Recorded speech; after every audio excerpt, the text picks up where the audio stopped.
बउआ है, ये बउआ को जो लिख पढ़ कर दे देता है कि बचवा आके वही पढ़ देता है। ये तो हम ही लोग के पार्टी में थे। पहली बार हमारे पिता लालू जी ने ही इनको मंत्री बनाया था, बवाल मचा था। उसके बाद कितना ही पार्टी बदल लिए, कोई ठीक नहीं। क्योंकि बचपन में पढ़े नहीं, क्रिकेट खेलते वक्त तो पानी ढोते रह गए बेचारे, पढ़े खेलने का भी मौका नहीं मिला। अरे खिलाता भी तो एक बात था, पूरे जीवन काल में मात्र 37 रन जो बनाता हो। ये तो 5 साल पुराना भाजपैया है, असली आरएसएस भाजपैया तो है नहीं। अरे इसको ज्ञान तो होना चाहिए, इसके लिए कोई दोषी नहीं हो कि तुम 36 वर्ष के हो, लेकिन यह स्पष्ट बताना चाहता हूं। नीतीश जी के पुत्र के बारे में आपके पिता ने क्या कहा था, ये भी जान लीजिए। आप भी मौजूद विरोधी दल में, विरोधी दल के नेता थे। क्या आपके पिता ने अब शब्द मुख्यमंत्री के लिए नहीं बोला? खड़ा होके बोलिए, नहीं बोलो। खड़ा होके बोलिए, नहीं बोलो। खड़ा होके बोलिए, नहीं बोलो। खड़ा होकर के बोलिए, नहीं बोलो। खड़ा होकर के बोलिए, नहीं बोलो। आपके पिताजी ने क्या क्या बोला? अरे बोला तो होगा। अरे आपके पिताजी ने आखिरी बार चुनाव कौन पार्टी से जीते? पार्टी से क्या हो? पार्टी से जीते? आप बेफिक्र रहिए, ये गलतफहमी में मत रहिए। आखिरी बार पार्टी हमारे दल से जीते, उसके बाद हारना ही तय है। आपके जिसमें सम्राट चौधरी जी ने कहा कि तेजस्वी पर मत बोलो, लालू जी पर अटैक करो। ये तो हम ही लोग के पार्टी में थे। पहली बार हमारे पिता लालू जी ने ही इनको मंत्री बनाया था, बवाल मचा था। उसके बाद कितना ही पार्टी बदल लिए, कोई ठीक नहीं। ये तो 5 साल पुराना भाजपैया है, असली आरएसएस भाजपैया तो है नहीं। कल गले लगे मुख्यमंत्री जी, बड़ा अच्छा लगा, लेकिन हमको लगा कि एक और उप मुख्यमंत्री नहीं है विजय सिन्हा जी, उनका खून जलाने के लिए लोग गले लग रहे थे। सम्राट चौधरी जी बोल दे कि 15 साल और नीतीश जी काम करेंगे। एक डिप्टी सीएम बोले कुछ और दूसरा डिप्टी सीएम बोले कुछ। थोड़ा हो गया, अब थोड़ा तालमेल बना करके चलिए। और आपको तो आपस लेना पड़ा प्रेस कॉन्फ्रेंस करके 3 घंटा के अंदर, आपस नहीं वापस।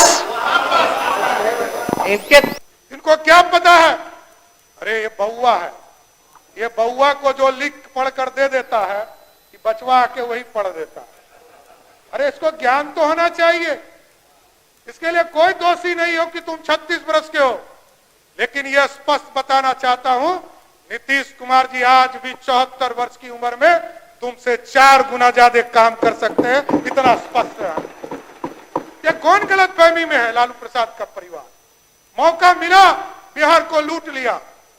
बिहार में मेडिकल की पढ़ाई उनकी बेटी करेगी, कोई गरीब का बच्चा नहीं करेगा। उनके कोटा उन्हीं के बेटी को मिलेगा, उन्हीं के बच्चे को। यही तेजस्वी यादव थे, जब 13 वर्ष 14 वर्ष के होंगे तो इनको खेल पुरस्कार दे दिया। बताइए, जो व्यक्ति 4 वर्ष की उम्र से घोटाला कर रहा हो, जमीन लिखवा रहा हो, वो व्यक्ति को खेल पुरस्कार, अपने आप में दुर्भाग्य। और ये लोग कभी सामना नहीं कर सकते, ये मैं जरूर कहता हूं।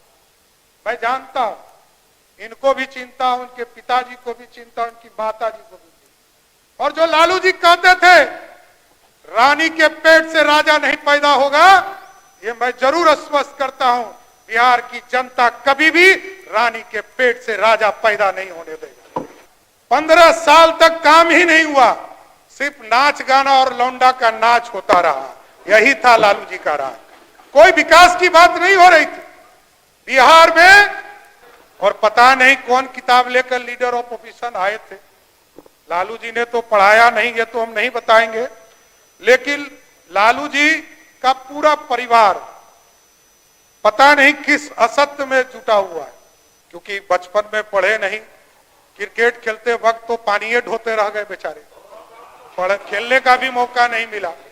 अरे खिलाता भी तो एक बात था, पूरे जीवन काल में मात्र 37 रन जो बनाता हो, वो अपने जीवन में क्या करेगा?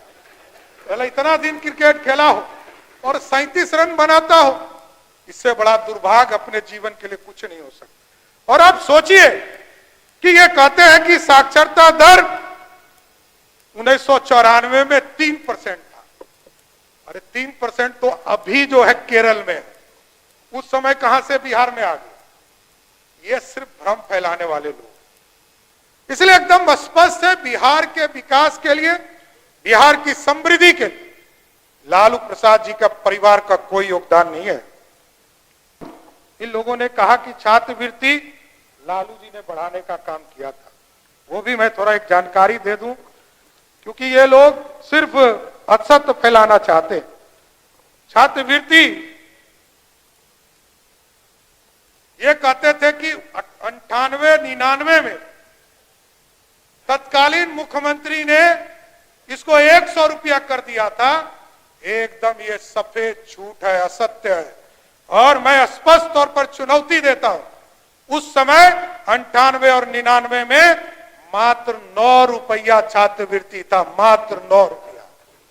पैनोरमा ग्रुप, जो सोचता है वो करता है। आपके अपने सपनों का आशियाना। ये लो मुंह मीठा करो, आज मैंने अपना जॉब छोड़ दिया। अब हम पूर्णिया वापस जाएंगे। जॉब छोड़ दिया है?